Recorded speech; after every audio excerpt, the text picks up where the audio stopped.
Oh yeah, I think life totally imitates art. Here's a really simple example from my own young life. I remember the first time I saw The Matrix, and when I left the theater, I was jumping off walls, ready to karate chop the next thing I saw. And this is a completely basic example with not much depth, but still, it's funny to note.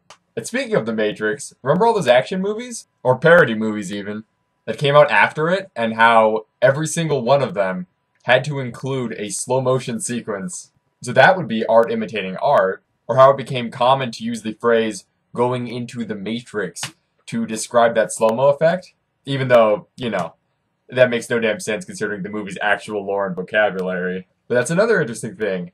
Even people who hadn't seen the movie would refer to it like that. And so it's kind of intriguing to consider just how much art is so ingrained in our mimetic existence. And we're continually passing these memes down throughout our whole lives. So it really is no surprise that our lives do end up imitating art so much. Art surrounds us every day, and as the years go on, art increases its presence in our lives continually. And I mean, art has existed for centuries upon centuries, and if you want to take the absolute broadest definition of art, as I personally prefer to, then art has conceivably existed since the dawn of reality itself. Or if you want to take a slightly narrower view, then at least since the dawn of humankind. But so we can then say that art has existed since there were people to appreciate it, if you want to take a more subjective view.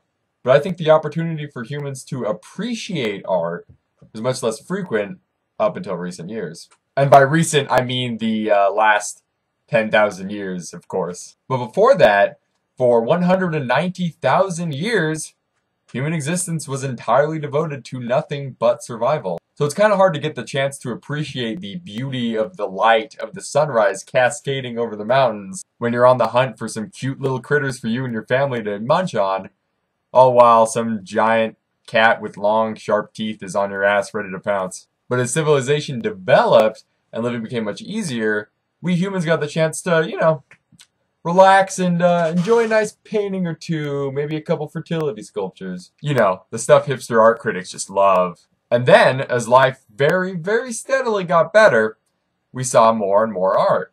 Until the Industrial Revolution, when things really started to pick up for human civilization. And then mass media became a thing, and then the whole digital revolution happened, and arguably, I guess, is continuing to happen. And so here we are with all this art everywhere, so readily available for our sensory pleasures at any time, and constantly being shared and passed on to other people, or in the long run, to the next generations. So naturally, life is imitating art all the time now. But on that very rare, special occasion, when art truly imitates life successfully, that's when we see something really interesting happen. You could argue that that is when revolutions of the mind really occur. When art makes us think and reflect on our own lives. But then hey, is that now life imitating art? Art is causing us to reflect on our lives. We are imitating the message that it gives to us. So what is it now? Who's imitating who? What's imitating what? But now I think it really doesn't so much matter what's doing the imitating. Rather, that life and art are now both incredibly interconnected with one another. And it is in this way that what life really is can become so confusing to us. The line between life and art is so blurred. The barriers that separate the two are being crossed so often and so extremely. Or perhaps so subtly even, that you can hardly tell which is which now. But this is where the big postmodern message to it all can come in. Life, art, reality, what those are, is up for you to decide. I'll decide for myself what to believe and what to pass on. But is that even your own idea?